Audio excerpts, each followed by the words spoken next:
It is sometimes hard to believe that a war so long ago as 1950 to 1953, the Korean War, could still have bodies coming back home.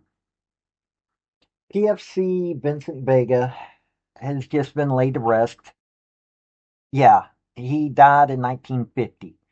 They just recovered his body, just did the DNA test, all that, and now he's been laid to rest where he was from.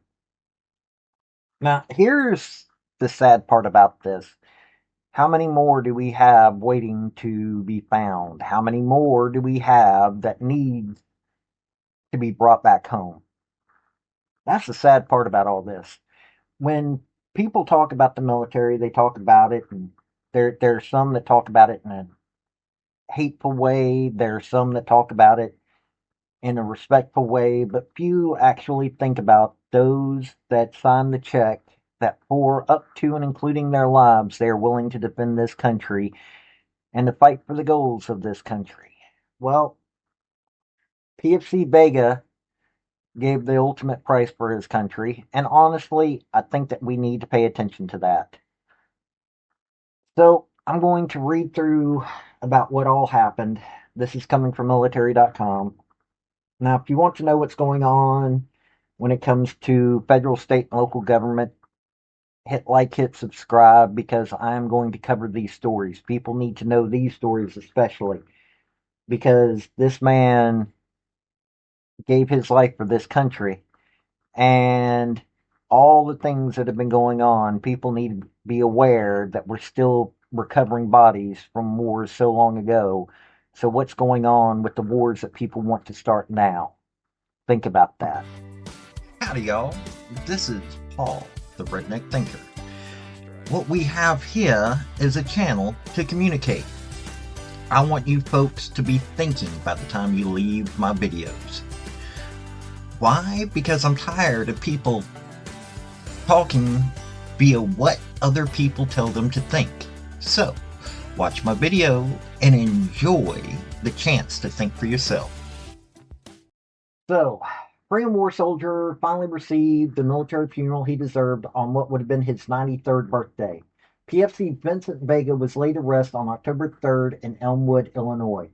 According to Legion Post 38 in South Korea, on July 5, 1950, in the rolling hills north of Osan, the men of Task Force Smith faced the opening clash of the Korean War. Outnumbered and outgunned, they stood their ground against waves of advancing enemy armor. It was here that PFC Vincent Vega and PFC Marvin Patton of B Company 1st Battalion, 21st Infantry Regiment, 24th Infantry Division became among the first Americans lost in battle. Their sacrifice marked the beginning of America's long and bitter struggle on the peninsula.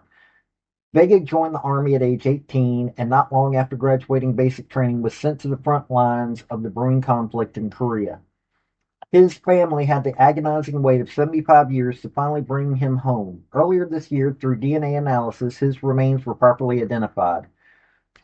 Louis Vega, the nephew of Vega, was only 10 months old when his uncle was declared MIA. I didn't know him, but he knew me, Louis Vasquez, told the Shaw local news network. Despite never meeting his newborn nephew, Vega made sure to mention him in letters he sent home from the Army. About 20 relatives attended Vega's memorial service at the St. Joseph Catholic Church in Joliet. Barbara Schoenfield, Vega's niece, said the whole experience of properly identifying her uncle's remains and being able to give him a proper funeral means a great deal to the family. An important missing person was missing, however. I just wish my mother could have been here, Schoenfeld said. Esther Vasquez, her mother and Vega's sister, died in 2021. Vasquez spent most of her long life wondering what happened to her brother. Will he ever come home? Assuming he was killed all those years ago, will his remains ever be found? But by matching Vasquez's DNA and her brother's DNA, the family was able to put the decades-long mystery to rest. The remains belong to Vega. Vega's MIA status was the only hardship the family endured. All six Vega children were orphans. Both parents passed away at an early age. Two brothers are still living. including Richard Vega, who attended his brother's funeral. Richard Vega cracked with emotion while reciting the prayers of the faithful to honor his brother. Family members no longer live in Joliet. They were dispersed throughout the country. However, it's important to them that Vega's final resting place be close to where he grew up in Elmwood at the Abraham Lincoln National Cemetery. They asked St. Joseph's pastor, Reverend John Hornicack, if he would officiate the funeral. We said, of course, Hornicack said. Presiding over the funeral mass, the pastor read the second book of Timothy, a Bible passage that states, I have fought the good fight, I have finished the race, I have kept the faith. Hornicack also pointed to the words of St. Paul reflecting Vega's young life and untimely death on the battlefield in Korea.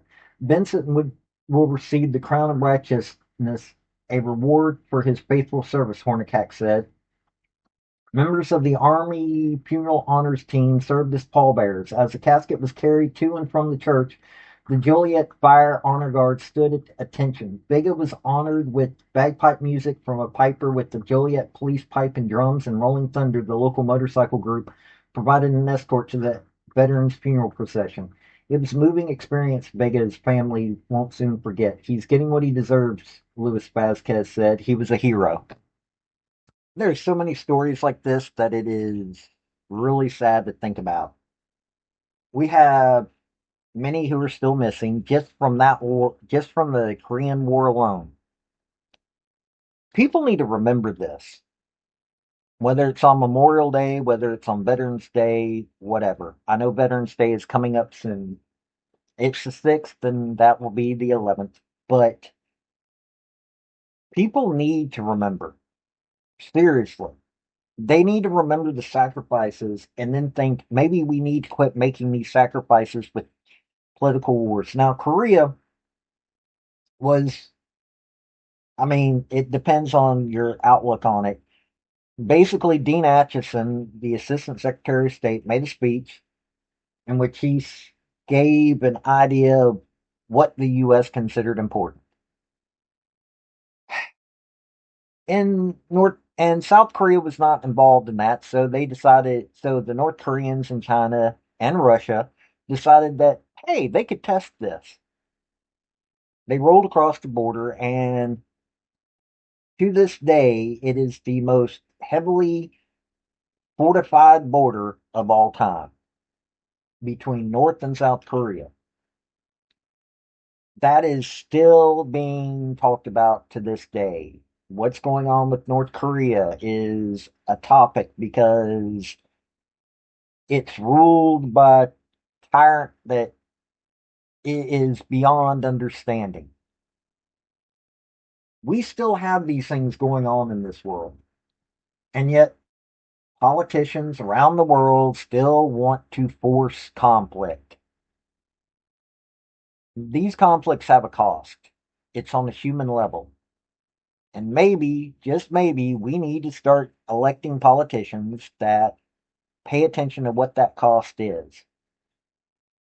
And for that matter, we need to stop having proxy wars, where we're paying other countries to fight wars just so that it doesn't look like we're fighting them ourselves, but still enriching certain companies in this world. But that's what's going on in the world. And people need to think about that every time they go to the ballot box.